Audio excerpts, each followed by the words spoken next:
official Aston Villa podcast. Hello and welcome to Villa Podcast, the only official Aston Villa podcast. My name is Kate Tracy and alongside me... Alan McAnally. Dude, it wasn't a trick question, I promise. I just don't want to... Alan McAnally, hi everybody, how are you? Really looking forward to today because sometimes we get guests on where we just know they're going to deliver stories, that they're going to deliver insights and entertainment for us as well. And we've really got that today. He won a cup final here. He was under Ron Atkinson. He's played at, I don't know, must be 10 different clubs, played with big clubs. He was a manager and et cetera, et cetera. I mean, and I've known him for a long, long time, and he's just like a diamond guy. He's a golf partner of mine.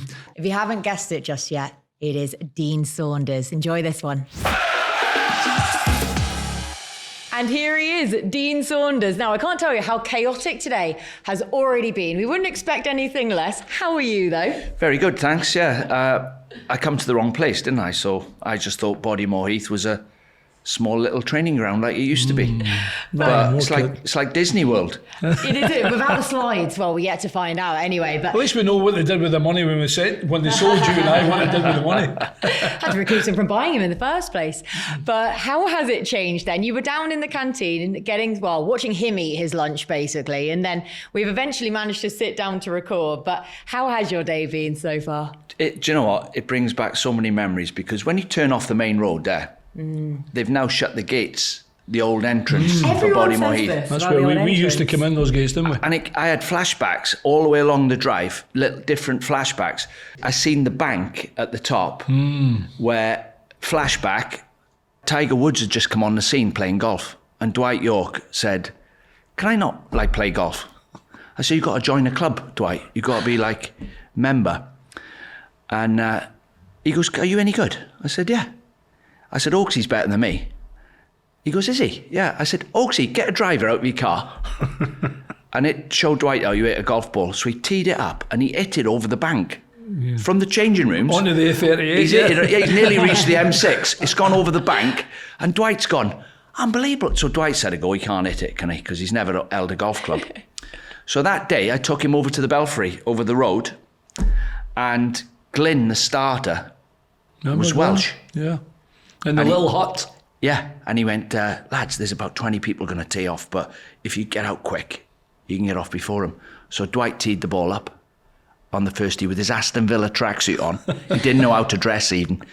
So I've got my golf gear on, and he tees it up, hits it along the floor, off the front of the first tee. It's in the rough. So everybody starts laughing, don't they? The all 20-odd people start laughing.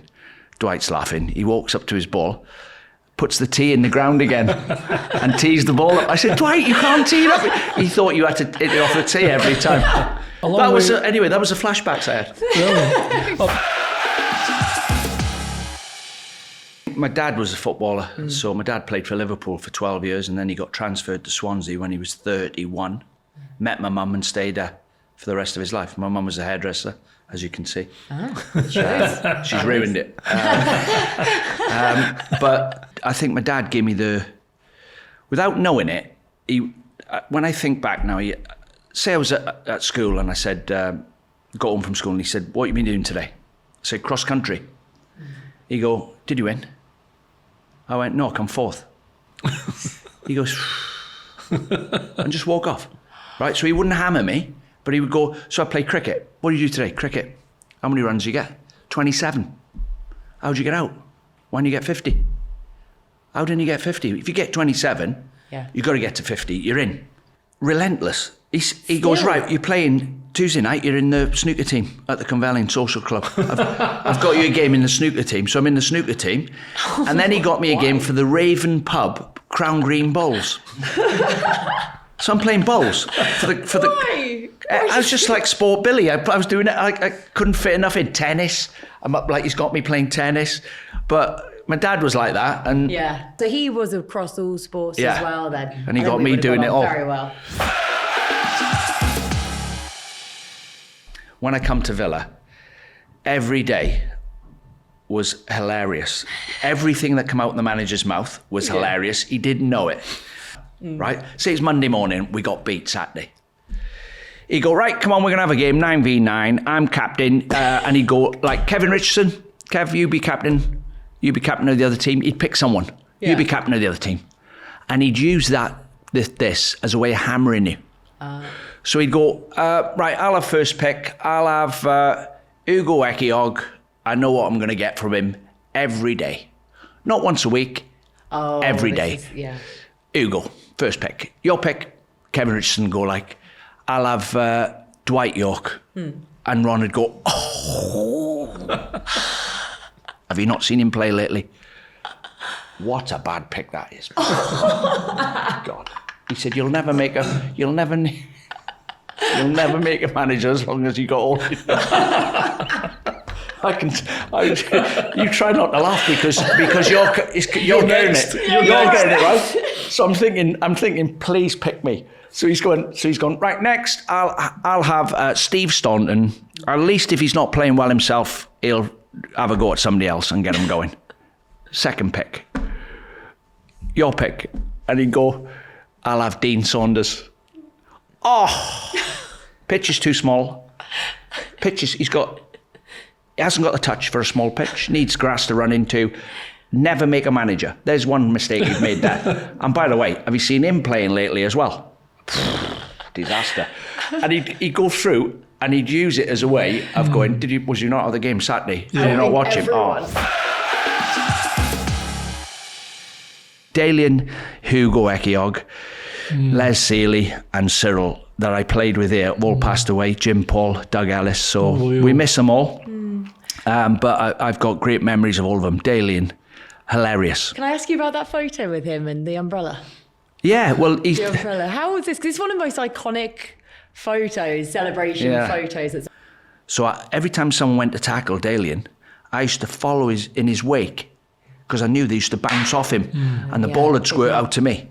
Yeah. So how that goal came about, we were walking out the tunnel at Selhurst Park and Jim used to have a rolled up piece of A4 paper and all he used to do is shout my name and Dalian's for 90 minutes and shout, get hold of it. So I said, look, what? He used to go, get hold of the ball. He's right, but he used to shout, I used to go. Anyway, he come down the tunnel and when I think of the things he said, he was a goalkeeper, Jim. Yeah, so his opinion. Didn't say many things about striking. And he comes down while we're all waiting to go on the pitch with the ref. He comes down the tunnel and he went, you too, don't forget, Hans Seegers comes right off his line. Shoot early. And he must have planted a seed. Because I'd never seen Dalian ever try and chip the keeper. I never used to try and chip the keeper. It was just too risky to waste it. And he ran through that goal. As you can tell, he should have passed it to me. But he's gone, dink. Yeah. I've never seen him attempt to do it or after. But it's stuck in his head. And what a goal. And then he ran, because we looked at each other because Jim was hammering us. And I've gone like that to him, like as if to say, Jim told you to do that. And then that photographer with the umbrella hands the umbrella to me. And Dalian jumps on me, and he's famous now, isn't he, Umbrella Man? Yeah. He opens pubs and everything. Yeah. That was so much fun. You could just sit there for hours, couldn't you? Just listening to those stories. Kate, we have been sitting here for hours. What a way to round that off. But a big thank you to Dean Saunders for coming along and speaking to us. And you and I will be back soon. We shall. Up the Villa. Villa Podcast. Follow the podcast now and never miss an episode.